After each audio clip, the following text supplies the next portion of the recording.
Oke, kali ini kita bakal bahas soal dan pembahasan simulasi CATBKN, tes wawasan kebangsaan. Sebelumnya, kita buka dulu Chrome. Di sini kita buka CAT, portal CATBKN. Nih, klik. Ada begini, nih di close dulu. Ada beranda, SOP CAT, PNBP, statistik, dan simulasi. Kita pilih yang simulasi. Kalau kalian belum punya akun, kalian daftar dulu pakai akun Gmail. Caranya mudah, ikuti aja petunjuknya. Atau ada iCard di sini yang saya udah pernah nyoba daftarnya seperti akun-akun yang pada umumnya. Tapi kalau udah punya akun, bisa mulai langsung mulai simulasi CAT.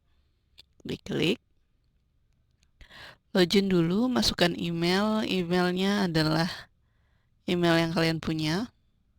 Passwordnya jangan lupa. Setelah itu klik saya bukan robot, diklik. Kalau udah checklist, kita login. Ingat, daftar gratis. Login, udah berhasil masuk. Nah, di sini ada nama ujian simulasi, kode ujian simulasi. Karena ini adalah simulasi. Kalau kalian ujian benar, nama itu adalah nama kalian, kodenya adalah yang diberikan ketika kalian baris sebelum masuk ke ruangan. Informasi peserta, karena saya daftarnya nama dari email, isi lengkap emailnya, jenis kelamin, dia di sini ya terbalik. Jenis kelaminnya perempuan, tempat lahir Jakarta, tanggal lahirnya 27 Februari 1999. Kalau udah benar, kalau misalnya ketika kalian tes, kalian harus cek benar ini ya, benar data kalian atau enggak. Kalau enggak, kalian lapor ke petugas. Tapi kalau benar, tunggu aba-aba petunjuk dari petugas. Kalian akan disuruh klik mulai ujian. Klik mulai ujian. Nah, ini tadi saya kerjain, tapi laptopnya mati, jadi tinggal melanjutkan. Di sini ada batas waktu 90 menit, ini adalah batas waktu, sedangkan waktu saya sisanya adalah 49 menit. Di sini ya, 49 menit. Karena 90 menit itu 1 jam 30 menit. Jumlah soal keseluruhannya ada 100. Soal dijawab itu ada 30. Lambangnya hijau, dia berwarna hijau. Kalau belum dijawabnya ada 70. Kita ke bawah. Contohnya ada nama peserta, ada email, ada judul. Ini soal apa? Tes wawasan kebangsaan atau TWK. Nah, soal nomor 8 ini kita ke bawah. Ingat,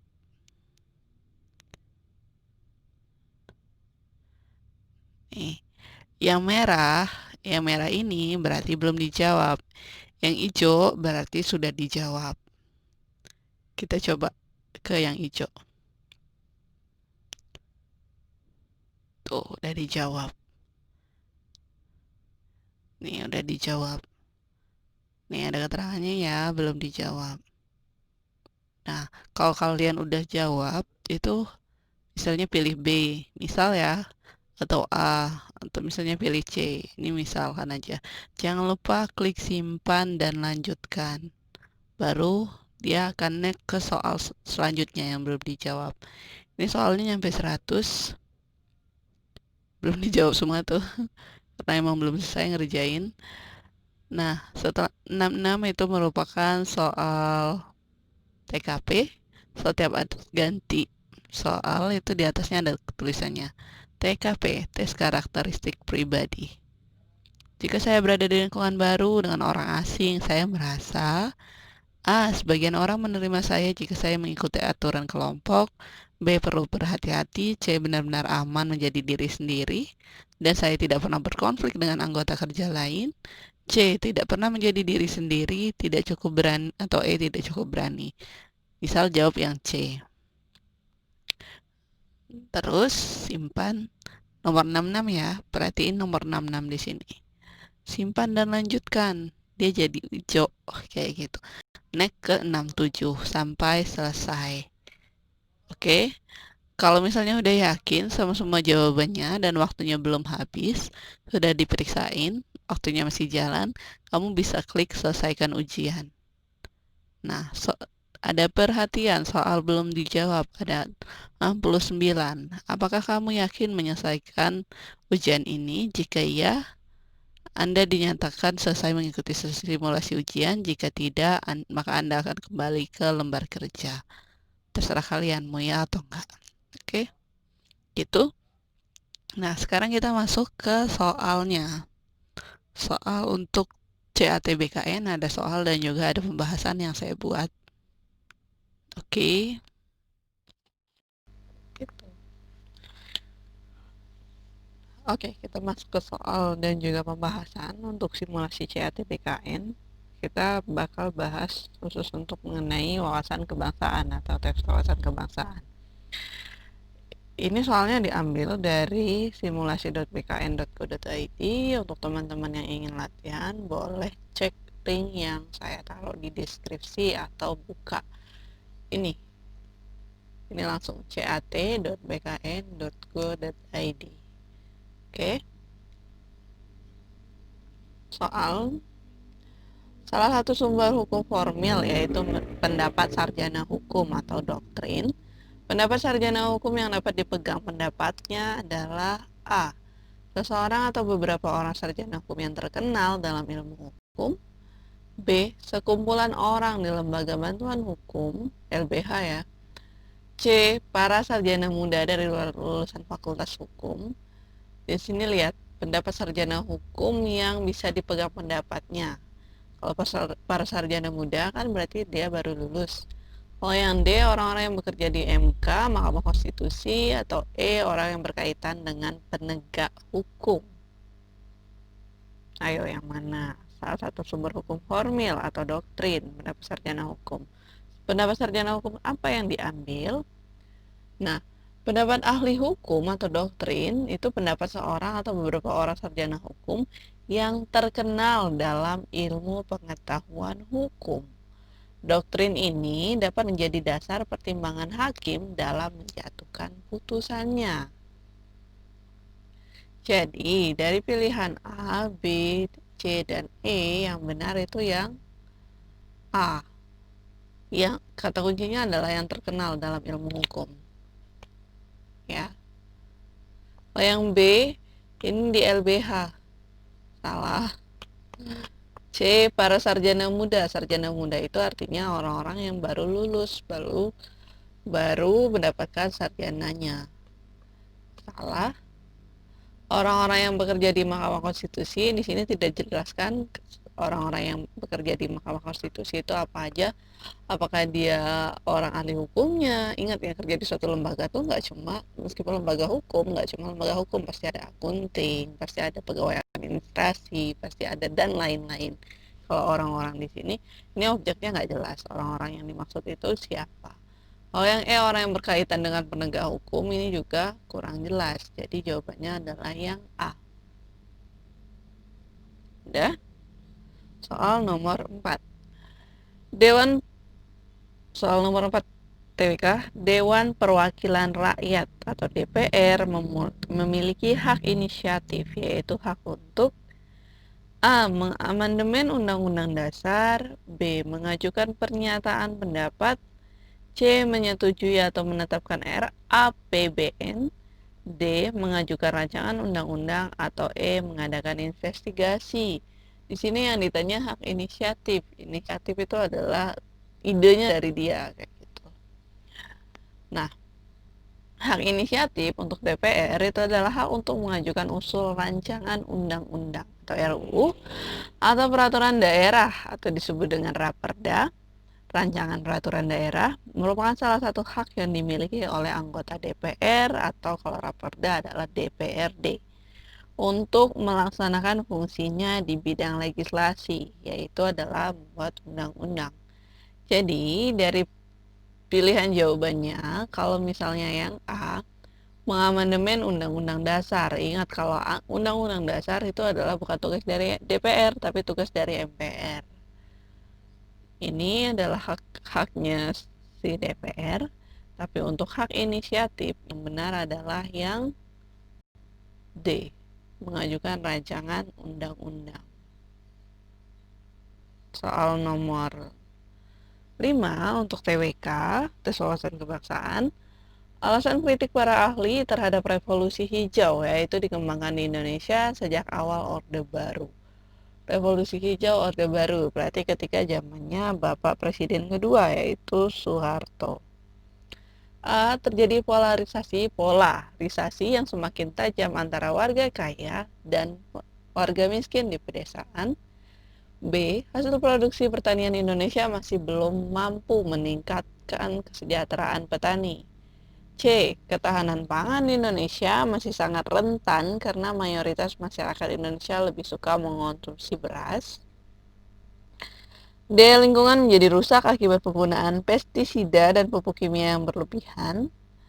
E. Terjadinya pengundulan hutan yang mengakibatkan wilayah Indonesia tidak lagi dapat dikategorikan daerah hijau royo-royo. Yang ditanya apa? Alasan kritik para ahli terhadap revolusi hijau. Nah, alasan kritik para ahli terhadap revolusi hijau yang dikembangkan di Indonesia sejak awal Orde Baru adalah yang pertama, revolusi hijau itu menimbulkan kesenjangan sosial. Yang kedua, lahirnya komersialisasi produksi pertanian. Yang ketiga, timbul sikap individualis dalam hal penguasaan tanah. Dan yang keempat, sistem kekerabatan dalam masyarakat itu mulai memudar. Ini di desa ya.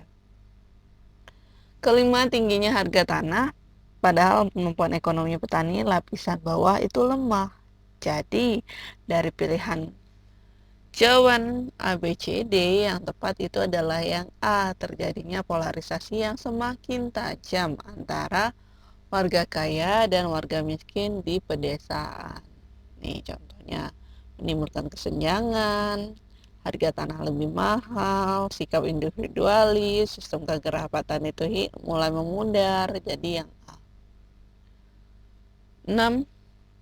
Hukum perdata adalah hukum yang mengatur hubungan antara orang yang satu dengan orang yang lain dengan menitik beratkan pada kepentingan perseorangan. Ciri-ciri hukum perdata adalah sebagai berikut, kecuali A. Mengatur hubungan antara anggota masyarakat dengan negara yang mengatur tata tertib masyarakatnya. Ini dijelaskan. Antara orang yang satu dengan orang yang lain dalam menitik beratkan pada kepentingan seseorang. Kalau yang B, mengatur hubungan antara orang yang satu dengan orang yang lain, kecuali yang tanya. C. Mengatur hukum keluarga, hukum kekayaan, dan hukum waris. D. Korban berlaku sebagai penggugat. E. Tersangka berlaku sebagai tergugat. Kecuali adalah yang gini. Hukum perdata itu dibagi 4 bagian. Pertama, hukum tentang diri seseorang. Kedua, hukum keluarga. Ketiga, hukum kekayaan. Dan keempat adalah hukum waris. Nah, jadi kalau kecuali itu yang A, karena mengatur hubungan antara anggota masyarakat dengan negara. Yang bikin salah adalah dengan negara. Ini bukan ciri-ciri dari hukum perdata, masyarakat dengan negara. Ini hukum perdata. Tentang diri sendiri, tentang keluarga, tentang kekayaan, dan tentang warisan. Ya. Jadi jawabannya A. 6, 7. Menurut Undang-Undang Dasar 1945, mengikuti pendidikan dasar itu merupakan A. Hak tiap warga negara, hak yang berhak didapatkan. B. Kewajiban tiap warga negara. C. Hak dan kewajiban tiap warga negara. D. Hak anak-anak usia sekolah. Atau E. Kewajiban anak-anak usia sekolah. Pendidikan dasar ya. Hak dan kewajiban setiap warga negara sesuai dengan Undang-Undang 1945 pasal 31 ayat 2. Setiap warga negara wajib mengikuti pendidikan dasar dan pemerintah wajib membiayainya. 31 ayat 2. Oke, semua pasal 31 adalah tentang pendidikan, 31 ayat 2 tentang hak dan kewajiban setiap warga negara untuk mendapatkan pendidikan dasar. Jadi jawabannya adalah yang B, kewajiban. Karena ini isinya setiap warga negara wajib. Berarti yang B. Oke. Ke soal nomor 8. Aspek pertahanan negara meliputi hal-hal berikut kecuali A. Pelatihan dasar kemiliteran wajib, B. Keselamatan bangsa dan negara, C. Mempertahankan kedaulatan negara, D. Keutuhan wilayah, atau E. Mempertahankan kedaulatan negara. Aspek pertahanan negara kecuali yang tidak termasuk aspek pertahanan negara itu adalah pelatihan dasar kemiliteran wajib. Karena hal ini, pelatihan dasar kemiliteran itu merupakan hal yang bersifat opsional atau pilihan atau tidak mengikat warga negara. Hal ini hanya mengikat bagi warga negara yang memilih untuk bergabung dengan lembaga kepolisian maupun TNI. Kalau bergabung ke lembaga polisi maupun TNI itu wajib pelatihan dasar kemiliteran.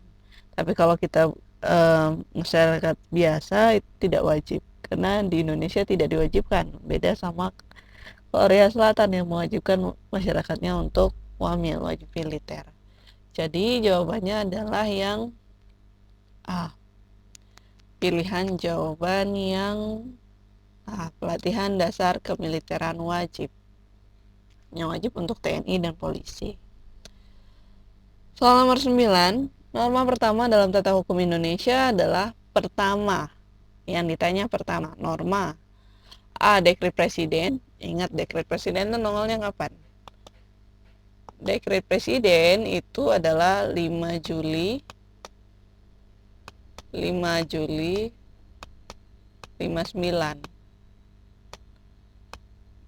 Pertama Indonesia merdeka tahun 45. Berarti bukan dekret ya. Bukan A jawabannya. B. Proklamasi kemerdekaan. Apakah benar? C. Ketetapan MPR. Dia nggak nyebutin ketetapan MPR-nya tuh nomor berapa. Jadi kalau nggak jelas ketetapan MPR nomor berapa, tahun berapa, itu nggak usah dijawab. Berarti jawaban C salah. D. Pembukaan Undang-Undang 45. Undang-Undang 45 itu disahkan tanggal 18 Agustus. Ingat, bukan 17, tapi Agustus 45.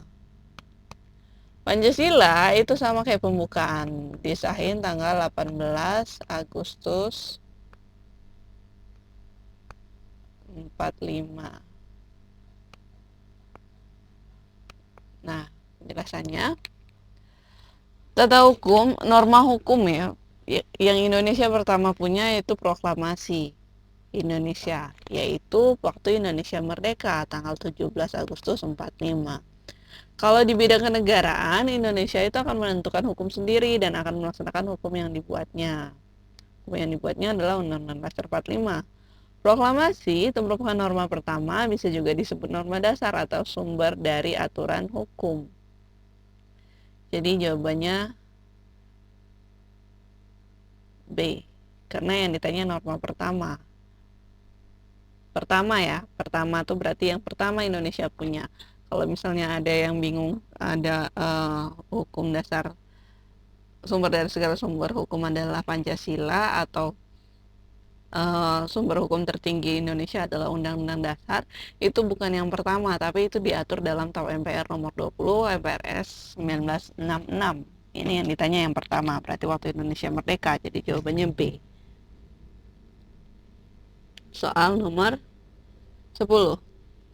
Usaha bangsa Indonesia untuk mencapai kemerdekaan tidak hanya dilakukan lewat organisasi, tapi juga melalui lembaga pemerintahan kolonial Belanda, yaitu A. DPR, B. Volksraad, C. Konstituante. Kalau konstituante kaitannya sama dekret, pasti ngomongnya 1959 atau UUDS.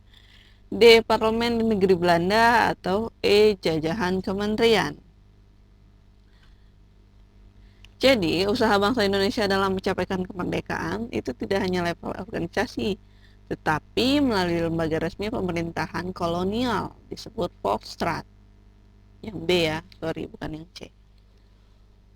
Volksstraat ini yang B. Volksstraat diambil dari bahasa Belanda, artinya Dewan Rakyat, adalah semacam dewan perwakilan rakyat Hindia Belanda. Dewan ini dibentuk pada tanggal 16 Desember 1916 oleh pemerintahan Hindia Belanda yang diprakarsai oleh Gubernur Jenderal J.P. van Limburg-Stirum bersama dengan Menteri Urusan Koloni Belanda yaitu Thomas Bastian. Jadi jawabannya adalah yang B. Volksstraat. Bisa dilihat sih dari situ bahasa-bahasa yang asing yang nunjukin kalau ini bukan bahasa Indonesia itu Volksstraat, kan ini lembaga pemerintahan kolonial Belanda. Jadi jawabannya B. Oke. 12. Wakil Presiden RI yang memerintah pada tahun 83 sampai dengan 88 adalah ini ya, berarti Orde Baru.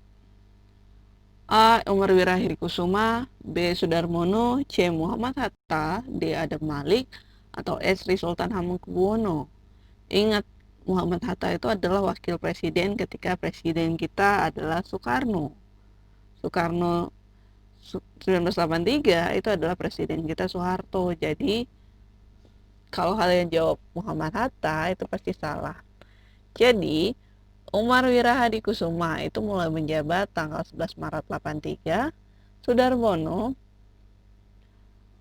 wakil presiden Indonesia kelima, itu menjabat selama 88 sampai 93 setelah Umar. Sedangkan ada Malik yang D itu adalah 1978 sampai 1983 sebelum Umar Wirahadikusuma. Dan Sri Sultan Hamengkubuwono 9 itu 23 Maret 73 sampai 23 Maret 78. Jadi jawabannya adalah A. Umar Wirahadikusuma. Yang A, yang benar. Kalau jawab C itu otomatis salah. Ini wakil presiden pertama. Oke. Soal nomor 13.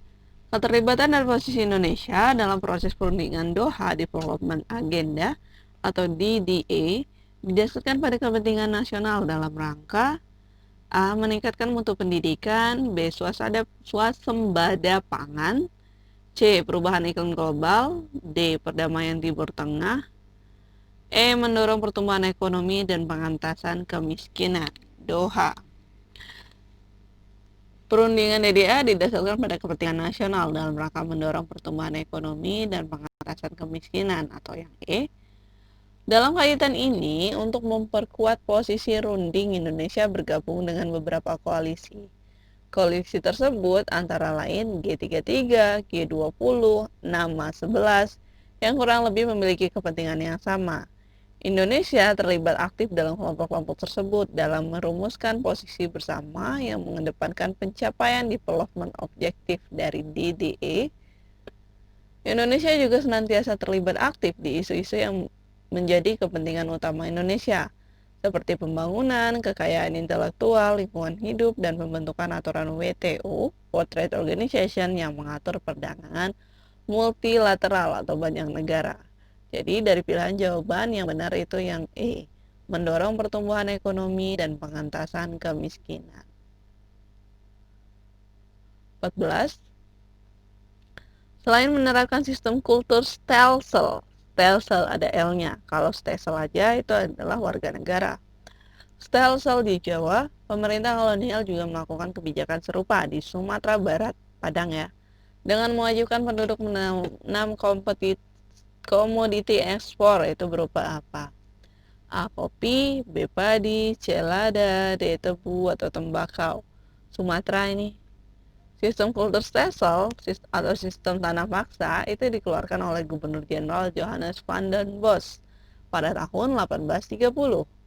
Komoditas yang utama diutamakan pada sistem ini adalah kopi di Sumatera Barat, lada di Lampung, kopra dan kelapa di Sulawesi.